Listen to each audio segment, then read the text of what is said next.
Manisha Lad, welcome to Autism Spa. It's a real pleasure to have you here. You're the founder of Akhil Autism Foundation. Tell us a little bit about what inspired you to do this. How did you end up being the head of this foundation, and what is the foundation about, really? So first of all, thank you for giving me this wonderful opportunity to coming on your show, and thank you for doing what you're doing for the autism community. So, A- Akhil Autism Foundation. The word Akhil means complete, but Akhil also is an inspiration. He's our only son who is 20 years old now, and he has autism, and he's an inspiration behind Akhil Autism Foundation. So like me and my husband, like we came to US almost 22 years back with IT field background, a lot of aspiration, a lot of dreams, and who knows, universe has different plans for you. So while we were busy working in this IT field, when we got the news of Akil in my pregnancy, after that I decided to take a break to enjoy the motherhood, and everything was going well. He came in our life in 2001 as a healthy baby, and around 8 months or something, I was suspicious that something is not right about him. And I was at home because I wanted to enjoy that motherhood. So, and around 18 months, I said, now let me go back to work, and I'm done, and he should go to the daycare. But during that time, after his first birthday, right in front of our eyes, he went into a rapid regression. He lost his eye contact. He stopped responding to his name. He had no gestures, a lot of head banging, a lot of temple tantrums.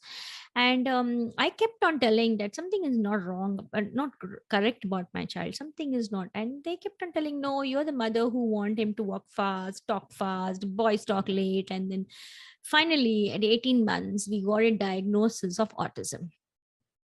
That story, as you may think, is very common, right? Mm-hmm. That's exactly how my wife would describe it. And since women are more attentive to these things than men are anyway, my wife was the one that noticed exactly as you did. There's something, something's not right. I think it took us maybe by his first birthday, around the same time, and there was a noticeable regression. We used to be able to read to him, and and he was perfectly normal up until about 15 or 18 months, and you begin to notice the regression. So, what kind of what was your how did you feel afterwards? I mean, what was your first reaction? First, it was very denial. Like I was Right. in a denial stage, but like very quickly in 15 days, just in 15 days, we accepted his autism, and we said, you know what, he's come to our life for a reason. Mm, good for maybe you. maybe we have to give something back to the community. So we Right. took that thought and kept aside because we knew there was a lot of work to do. So we actually went into denial, then little bit of anger, bargaining, guilt, but we did not go into depression.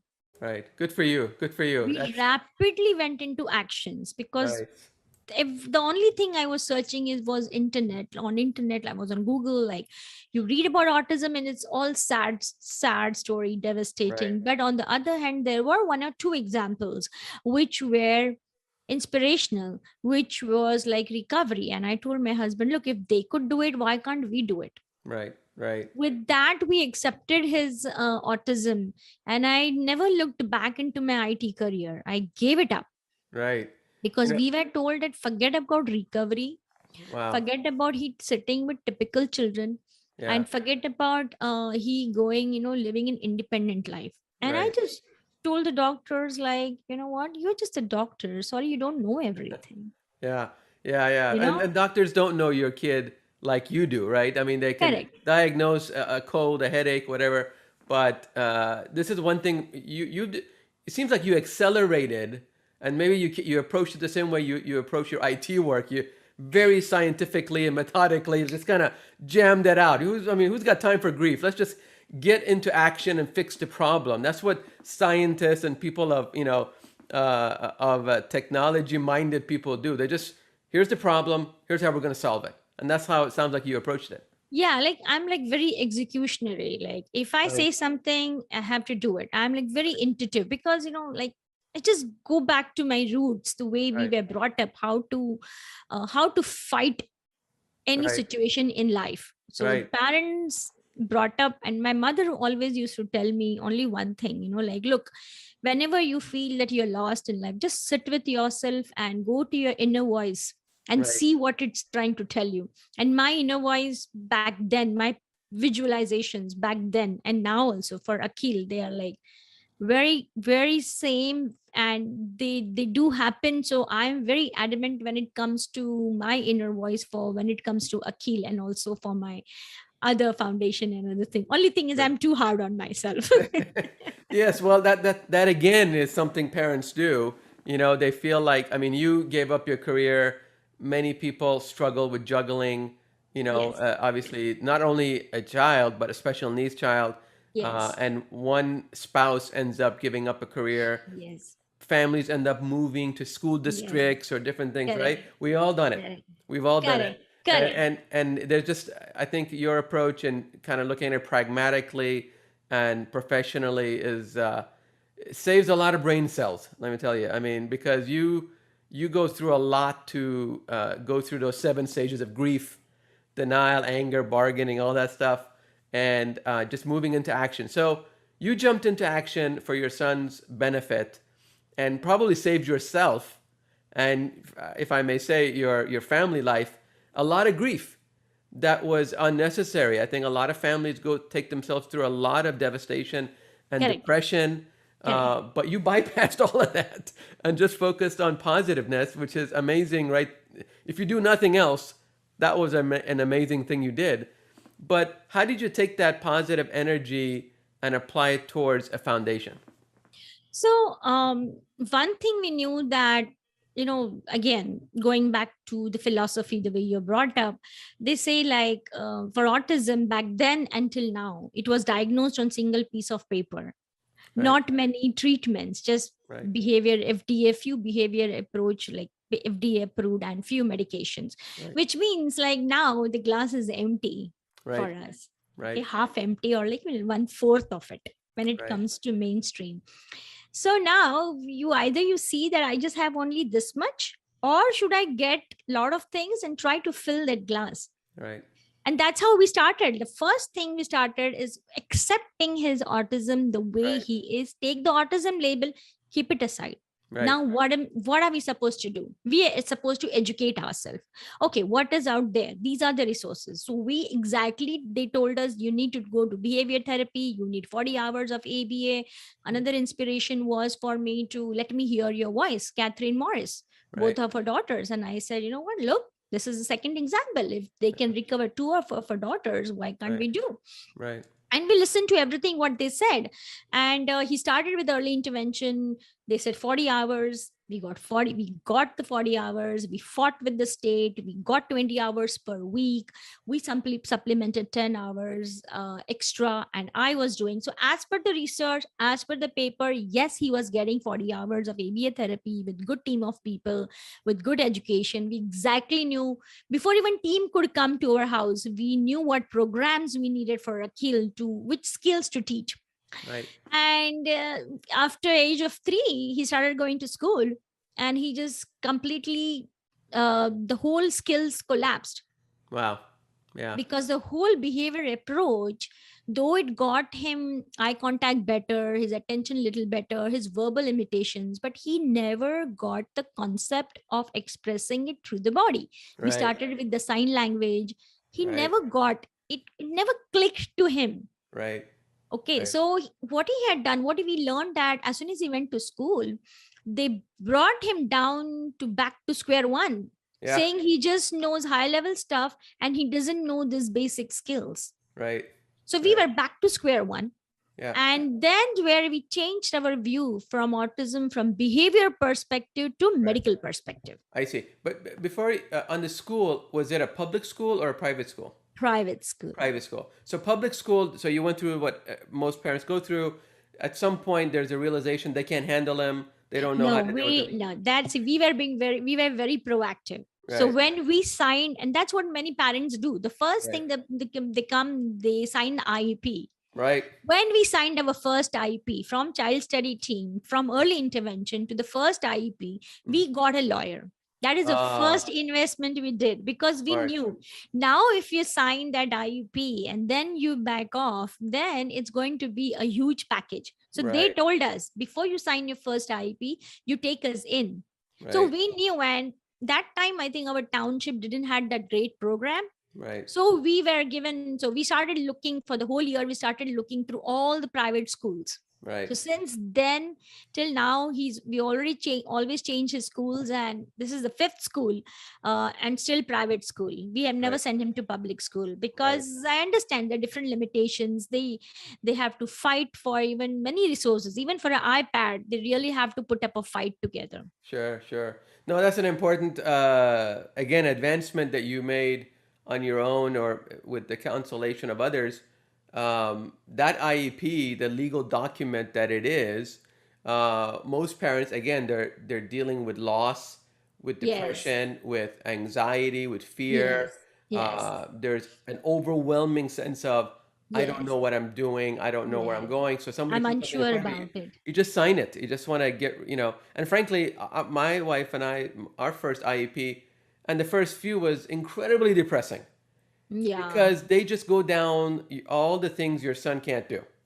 You know, it's just like it's a never-ending list, like 20 never pages of all ending the things list. that, right? We I know. didn't do this with prompting. He did this with prompting. He did, how many prompts does he need? It's a human being, it's not like a machine, So that was very tough. It was very tough just to get used to all those people sitting around the table. And Uh, failing your child yeah, constantly. and And they're nice enough. The yes, individuals, they're nice enough. They're in special education, so right there, that's a special kind of person to be in special education. But the institution and the bureaucracy that your son or your child is thrown into, which is yes, what we call IEP, the Individual Educational Program, is not good, and it's not conducive to they say it's custom made, but it's really not custom made. It's custom made within the confines of ABA, but it's not. And it's really, somebody told me, another interview, or told me, it's really based on all of the things your son or your child can't do. It's not based on all of the things he can do. Kind of focusing on his abilities rather than disabilities. And I know most people may not understand that distinction, but um, almost everybody outside that room has a different perspective of, here's what we can do to help your kid. And it's got, ABA may be a supplement, ABA is not the cure, and yeah. that's what See, people are I doing. understand the schools come from their boundary. They need to go by the books, Right? and but one thing is, like any approach you take, like they are the content expert. My argument with everybody would be that you are a content expert, whether ABA, whether a Yeah. DIR, whether Sunrise. I am expert of my child. Right. Right. Okay. So Yeah. I'll give an example of Temple Yeah. Grandin. If you Right. read her book, she would say that, I would say Temple Grandin was formed because of her mother. Yeah. The school didn't knew back then, didn't have so much of autism. The school Yeah. didn't knew how to handle this girl. So Yeah. mother was allowed to go inside, and mother was allowed to tell what to do, what not. When I did that, tried doing that with the first private school, they had a meeting with my BCBA saying, why is this mother telling us what to do? Yeah. Good for you. Good for you. I mean, I think now I'm beginning to see why you started kind of the foundation, because I think your life journey, and as you said, the reason your son was born into the universe was a purpose.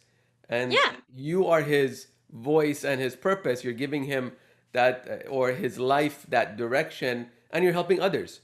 Yeah, Uh, I'll tell you one more experience, sure. what made me so, like, well, when he started early intervention, it was so hard to even Yeah. to it took 4 months for us to get services from the Yeah. government, right? Yeah. So during those 4 months, we hired a BCBA. We Yeah. hired our team of people, two team of people plus me and my husband, and we Yeah. started the program. Yeah. Now, when the therapist came, it was even hard to get the therapist. When a therapist came and she got 10 hours per week, one day she walked in and we had one of our BCBAs told her something. It was a Yeah. second session and she came late or something. Yeah. And she told her something that you're late or something, and she got offended. Yeah. And second, she didn't like the advices coming from an outside BCBA. Right. Guess what? She quit. She said, Yeah. I'm not going to go to this family. Yeah. So I said, my child's life is Yeah. going to be dependent on a therapist. Right. What Right. am I supposed to do? I was Yeah. like literally sitting in the corner and crying, and it was Right. evening, and my husband just came in Yeah. and he said, why are you crying? What happened? Yeah. Because you never seen me crying like this. Yeah. Yeah. We just pulled in my hands and picked up, and I said, come on, like, we're going to sort it out, and you are not this personality. You took me for a good dinner, and just next day onwards, I said, Yeah. whether therapist come or Yeah. doesn't come, I have to know, I have to learn everything. So first thing what we did in our life until now, educate yourself. Right. Talk the same language what they are talking. Right. Right. And that has happened to us too. See? A therapist, something happened. I don't know what happened. Maybe, I don't know, talk to my mother-in-law or my mom, or somebody said something in the house that offended the therapist, and she quit. And then another time, another ABA service quit us as a family because they just couldn't produce, I think, enough seasoned therapists to really help our severely autistic child. I mean, they hired these young ladies, they come and go, they maybe, they're trying to get their credentials, so they got to do certain hours of service, and then they're gone. So the other problem, reason we quit ABA at home, was that every time my son would get used to somebody, they'd be gone. Even if they were really good, they would grow out of that job, that $10, $12 an hour job, into the next career. So it's not like that person could have stayed with my son for 10 years. It's 6 months tops, and they're gone. So I could see why you would. So till the time, like, because of the other parents, they told us to change the paradigm from behavior therapy to medical disorder. Right. And then we jumped into the ocean of the entire biomedical ocean. That time we had Defeat Autism Now, Autism Research Institute, like a DAN protocol, DAN doctors. And we started our complete journey, controversial journey. It's not FDA approved. And nothing was FDA approved actually has helped our child, our Akhil. They told not to put on the diet. We put him on a diet. They told not to give him dietary supplements, not to give him melatonin. We did that. And everything they told us not to do, we went ahead and did it. And his behavior started getting better and better and better. Wow. Till 10 years of his life, his behaviors got so much better. His eye contact, his verbal imitations, receptive language, everything. And by the time we had already started a foundation, we said, I want to give back to the community. I had to become a nutritionist, I become a holistic coach, but I said, I didn't want to, I wanted to either pursue a physician assistant or a registered dietitian. I said, if I do, I'm still going to have limitations. I want to help the masses because I want to express my ID professional skills, at a full potential, what I can do. And that's the reason me and my husband started non-profit organization with a focus for India. First focus was India, and now we are helping in US as well as in India. So, and for India, we touched more than 2,000 to 3,000 families already by bringing in the resources. Right. And then around 10 years of age, the ABA school, he went to the best ABA school, the school which would charge $100,000 tuition fee, That's plus 20. I think that's more than Harvard. Plus $20,000 for the transportation. Wow. They're surrounded by the board certified BCBAs, the best school of the New Jersey, where you have a waiting list. And till 10 years of age, they told us he doesn't know his letters, he doesn't know his numbers, he doesn't know his colors. Yeah. And they stopped all his academic programs, and they started teaching him daily living skills, and they miserably failed. They failed. Mm. So we pulled him out of that school, and I said, let's look into, with not much of a great hope. We put him into a DIR floor time approach. Again, that this time I did not, go and learned everything about DIR, because when he went to the school, they introduced him typing Right. through Oh, supported typing. He being completely nonverbal, and guess what? He typed 4 lines with little bit of support. All oh, his expressive. So they interesting. called me. They said this program is going to be benefited for Akhil. I said, but he doesn't know his letters. They said, yeah, he knows, but he doesn't know his numbers. Yes, he knows. Why don't you come and check it out? Huh. So I went, and they showed me how he's typing. And I said, okay, fine. I was still unsure. I started talking to, because they had 40 kids in their school which were typing. And I started talking to few parents. I didn't get that um motivation from them, like, yeah, my child is typing, is nonverbal and expressing. So I was unsure, but I don't know what happened from September, October, November, December. During December, that time, me and Akhil, we just clicked through typing. And he started expressing. And school also brought in a concept of mind and body disconnect and reflexes. Hmm. And the moment we were telling about mind and body, and he was learning maths concepts, +1 +2 multiplication. We have never exposed that to a kid at the age of 11 doing grade 1 stuff. Hmm. And with typing, with little bit of support, he expressed to me that I cannot see my body in my mind. Wow. Wow. That just blown me away. Wow. That is a very profound expression. I mean, I think, even as parents, we could be in a state of mind that as much as we know our kids are in there, we sometimes don't think that they're capable of abstract thought or complex thinking.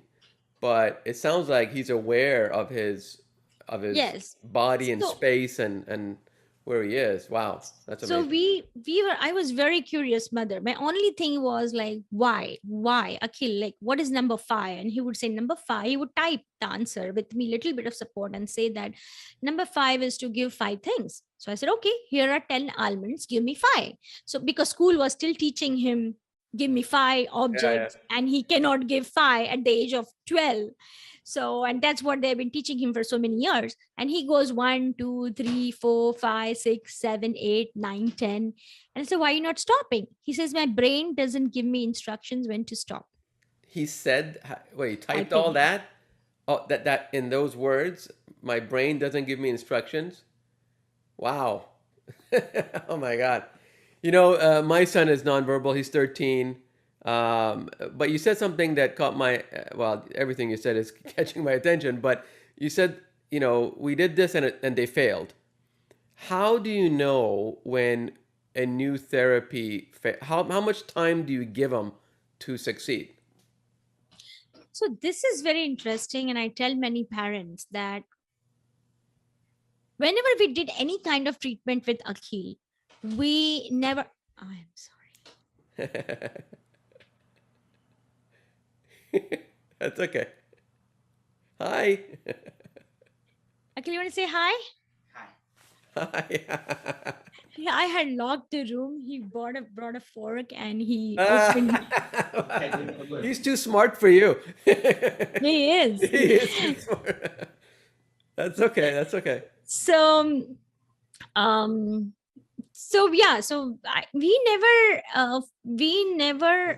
did anything with that, with an expectation that now we are going to see this. So whatever we saw, we would relish that. And we would give a time till the time that now this is not working anymore. So ABA, like, we knew that we are done, like we Right. given enough time and it is not working. Right. I'm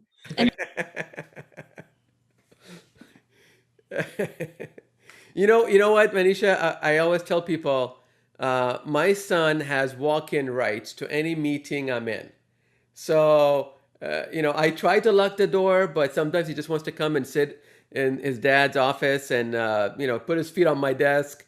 and watches Baby Einstein or whatever. So nowadays that is normal. Oh, you're muted now.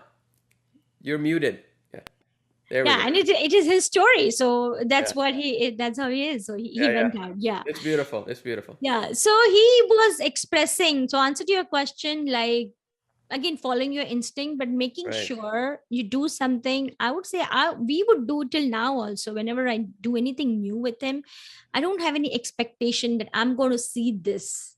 right, Whatever right, I see, even a better eye contact, better articulation, better functioning day, even for that time, it's an improvement for me. right, right, So right. that makes me going, okay, I saw this. As I told you, the glass, either it's empty Yeah, or you are seeing it, okay, it's going up now. right. Wow, this is amazing. I'm learning so much. I didn't expect this. I didn't expect. I thought, oh, okay, there's a foundation, and a parent started a foundation, but the energy and the wisdom and the resilience that you have demonstrated, I think, is an inspiration to other parents, certainly to me, in trying to be, I think, a better champion or a better voice for our kids to help them deal with the bureaucracy and the institutions and the naysayers and the glasses half full. I mean, I've had one of the people that diagnosed him early on, one of the worst days of my life. I think he was 3 years old. And in California, I don't know how it is in New Jersey, but that's the year you have to get an official diagnosis from the regional center here to get services, right? So the psychologist, Ah, the psychologist came and they gave him all kinds of tests, which of course he failed in, and she basically told me something to the effect of, don't even bother. I mean, there's no reason. I mean, he's not gonna get to any. I mean, she said something to that effect. I don't really remember what she said because it went through me so much, like like a tornado. All I remember is for 3 days I was moping around. It was probably the worst 3 days of my life because it took me 3 days to recover from that emotional injury that this psychologist inflicted on my family because my son didn't check the right box. And that's always a lesson I take with me. And obviously you were able to take those punches and punch back. yeah, I did punch back. I do still punch back. Good. The anger against the education system is going to take time for me to let it go. The Right, medical system, at least I've got much better because of the right, COVID. right. So my anger Yeah, towards the medical system, and I don't want to operate from the anger. But right. hey, look, to tell you Yeah, about our story, when we went to the doctor, first time when I went, I had no idea what autism was. right, Second time when I went to her, I had a bunch of questions. right. And when I asked her the question about recovery, Yeah, she stood up. She stood up and she told me that forget about recovery. And I don't have time. I'm not the right doctor maybe to answer all of your questions. So I have a lot of other patients waiting. So you should go and see some another experienced doctor. wow, That's wow, what she told me. wow. It's not unusual. This was what, 20 years ago? Yes. Yeah, yeah. And Yeah, it's not unusual. the moment so first thing is what we have learned, accept the autism the way it is. Okay. The Right, happiness definition, our happiness, once you accept it and once you have that unconditional love, right, the whole happiness paradigm shifts. right, Okay. And second is when he was your instinct, no matter right. whatever you say, I don't, even till now, I don't need any professional, even though he's from Harvard, to tell Yeah, me, even from Harvard to tell yeah, yeah, me yeah, that, oh, Akhil is going to do this. yeah, I yeah. don't, it's just my gut instinct. And every parent has it. Right, Every right, parent has it. right, And every parent, you just need to, I tell you, you need to jump into that ocean. You need right, to deep dive into it and relish it. right. So now, as we were learning, we Yeah, wanted to give back to the society, to the community. And that's why we started Akhil Autism Foundation, to educate, treat, research, support autism. We right, started bringing in awareness of all these methods. and these interventions. And in New Jersey as well as in India, we started giving grants to the families. We started collaborating with universities for the research, and we have a social skills program. And now our Akhil is 20 years old, and he is taking community college courses. Wow. He's in a Being being regular. minimally, yes, being Wow. minimally verbal. Yeah. He got accepted into college last Wow. year, and he's still in school. Next year he'll be 21, and he Yeah. can do his algebra, geometry, everything. We have completely digitized his education. That's fantastic. That is good. Tell me about the event you got coming up, because I want to make sure we get that in before we run out of time. Sure. So we have a walkathon coming on autism, supporting autism, and it's on September 26th. Okay. It's in New Jersey, Right. and you can also walk virtually anytime, Nice. on that day. Right. You can support us even virtually. So I Nice. would advise everybody to please come and join and support. And the money which we raise is going to go to the family grants, to supporting some local grassroots organization projects. And we are collaborating, doing funding a research with Virginia University, especially for the individuals with nonverbal to Right. come. So Wow. we are funding. Manisha Lad, I learned so much. You're an inspiration. I'm so glad we Mhm. met virtually. I wish you the best with the Akhil Autism Foundation, and I know it's something that's going to move families. I'm so glad you're also doing this between the U.S. and India. A lot of bicultural, I think, people like you and I, we have a lot to do with helping our homelands, because in a lot of the parts of the world, autism is gravely misunderstood, gravely limited social services, and certainly not, they don't have access to all of the things that you and I have access to in this great country. Correct. So I think it's a special tribute to you and what you're doing with the foundation to help make sure the kids in India have the same have access to the resources that we have in this country. So Manisha, thank you so much for joining us. I hope we can talk soon. Thank you so much. Thank you.